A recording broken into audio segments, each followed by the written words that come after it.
Fala aí, nação azul celeste, beleza? Aqui quem vos fala sou eu, Joel Reis, trazendo mais um vídeo aqui pro canal Cruzeirão Cabuloso. E hoje, gente, mais um vídeo de notícia aqui pra vocês do maior de Minas, Cruzeiro Esporte Clube. Hoje, na nação azul celeste, a gente vai falar sobre o levantamento, né, que comprova que a possibilidade do Cruzeiro seguir na Série B é real em caso de nova perda de pontos, né? Porque isso aí já aconteceu com outras equipes, né? E a gente vai fazer aqui, por exemplo, uma soma, né? Que, por exemplo, outras equipes grandes que estiveram na segunda divisão, né, tirando 6 pontos, né, 12 pontos, eles estavam fora, viu, galera? Então, tipo, até com 6 pontos, outras equipes nem subiriam pra Série A novamente no mesmo ano, beleza? E também vamos falar sobre a tradição, títulos, dívida e amadorismo, né? A história do Deportivo Quito, que serve de alerta para o Cruzeiro. Um dos clubes mais vitoriosos do futebol equatoriano, deixou o seleto grupo dos grandes do país e foi afundado em dívidas. Praticamente sumiu do mapa. Mas antes da gente ir para o vídeo, galera, eu vou pedir pra você, se ainda não for inscrito no canal, se inscrever e ativar o sininho, beleza? É de graça, é só você clicar no botãozinho vermelho e depois ativar o sininho, que você recebe as notificações de quando houver vídeos novos e assim, fica sempre por dentro de tudo que acontece no maior de Minas. Nossa meta é 24 mil inscritos, agora faltam menos de 500, conto muito com o apoio de vocês, beleza? Se puder compartilhar também, deixar seu like e depois aí nos comentários deixar sua opinião, agradeço demais, beleza? Então, nação, bora pra notícia, vamos começar falando sobre a Série B e depois sobre o Deportivo Quito, beleza? Porque, galera, menos de 6 pontos, né? Essa é a situação atual do Cruzeiro para o início da Série B do Campeonato Brasileiro. O clube foi punido pela FIFA por falta de pagamento do empréstimo do volante Denilson em 2016 e o cenário, porém, pode ficar ainda pior, né? Já que é possível a perda de mais 6 pontos, no caso William Bigode, hoje no Palmeiras. E um levantamento mostra que, começando 12 pontos atrás dos rivais, a possibilidade de não subir é real.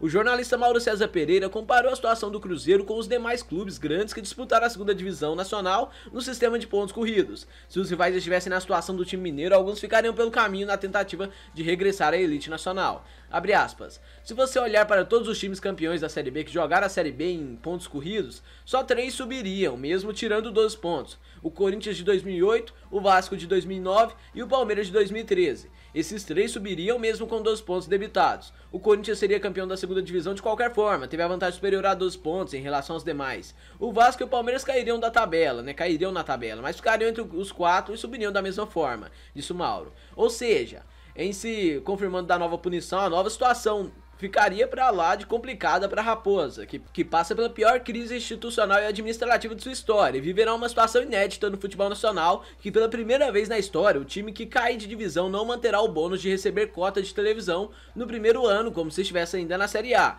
Em resumo, o dinheiro é escasso para formar um elenco minimamente competitivo. Abre aspas. Onde vai parar o Cruzeiro? Pode parar lá na Série B e ficar um tempo, como o Coritiba ficou 2 anos, sem ter pontos descontados. E pode até acontecer pior, né? Entrar numa crise e parar na Série C, como foi o Fluminense.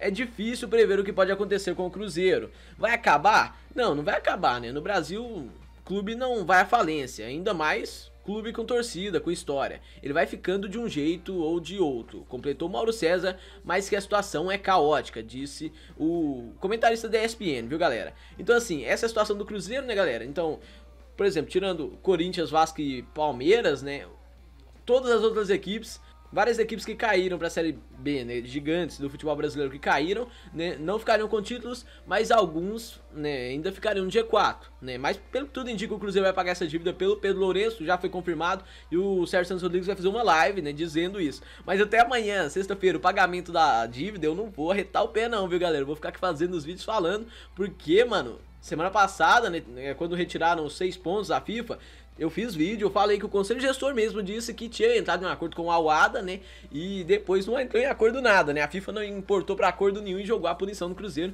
Isso foi até uma sacanagem da FIFA, né, galera. Então agora bora falar sobre o Deportivo de Quito, galera, porque essa é a história de um time tradicional, detentor de muitas glórias e seguido por uma região, né, legião de fanáticos. Contudo, administrações irresponsáveis endividaram o clube e geraram punições da FIFA, rebaixamento nacional e colocaram quase tudo a perder. Impossível pensar no passado e no presente do Deportivo Quito do Equador e não se lembrar do Cruzeiro, que vive a maior crise de sua história. Dentro de campo, a Raposa vai disputar a segunda divisão do Campeonato Brasileiro, pela primeira vez na história, com menos 6 pontos na tabela, depois de punição da FIFA pelo calote de uma dívida no Al-Wahda dos Emirados Árabes.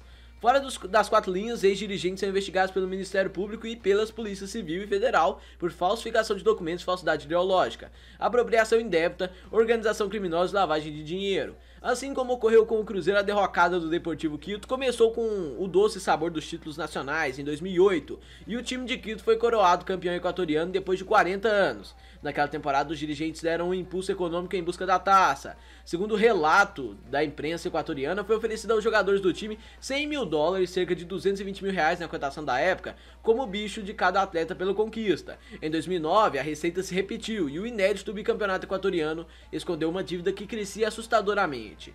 Isso, contudo, não intimidava os dirigentes, que seguiam gastando.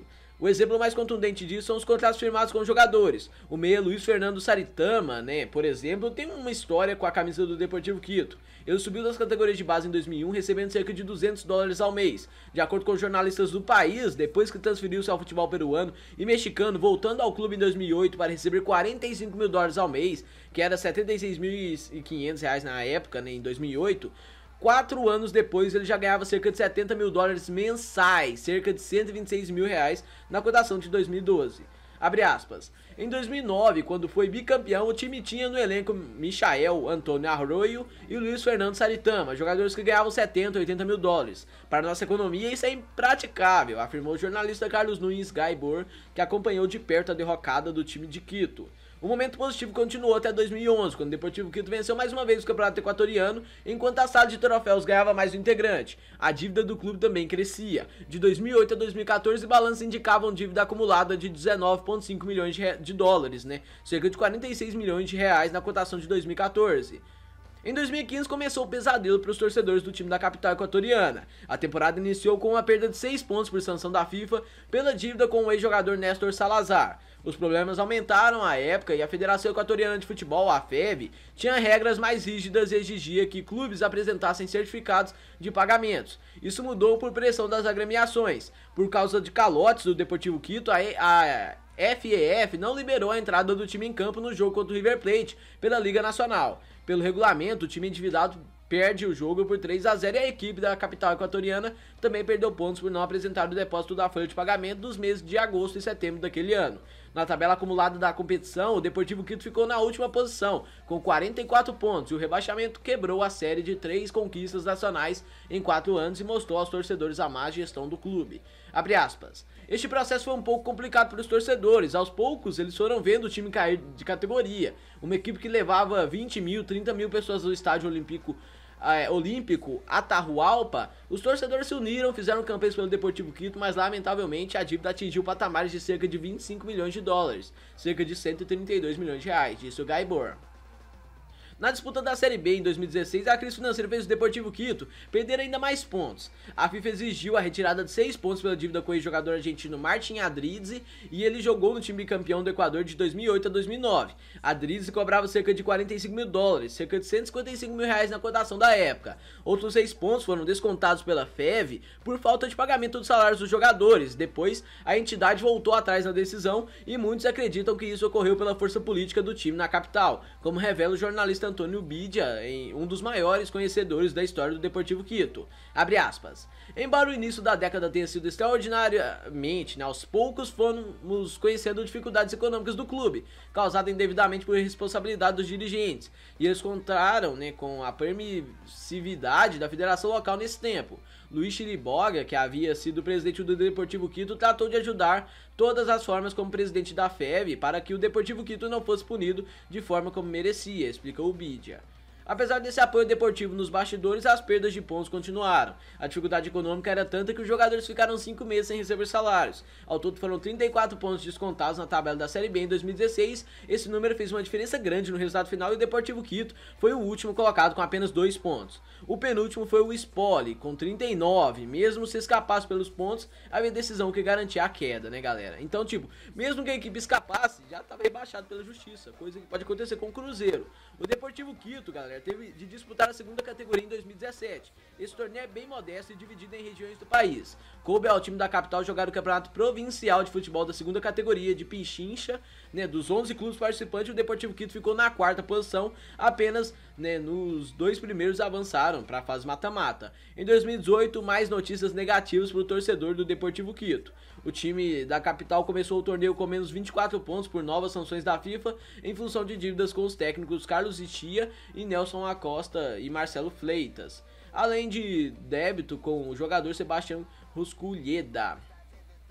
Nesse mesmo ano, 2018, a FIFA definiu que o Deportivo Quito deveria perder a categoria de clube profissional até que quitasse suas dívidas. O débito do clube com Martin Adrizi, que inclusive gerou perda de pontos em 2016, foi o que orientou essa decisão na FIFA. Nos últimos anos, alguns torcedores abnegados se juntaram e resolveram tentar reescrever a história do clube equatoriano. Abre aspas, agora há dirigentes com carinho pela camisa, mas enquanto não pagarem as dívidas vai ser impossível o time voltar ao mapa do futebol de ponta.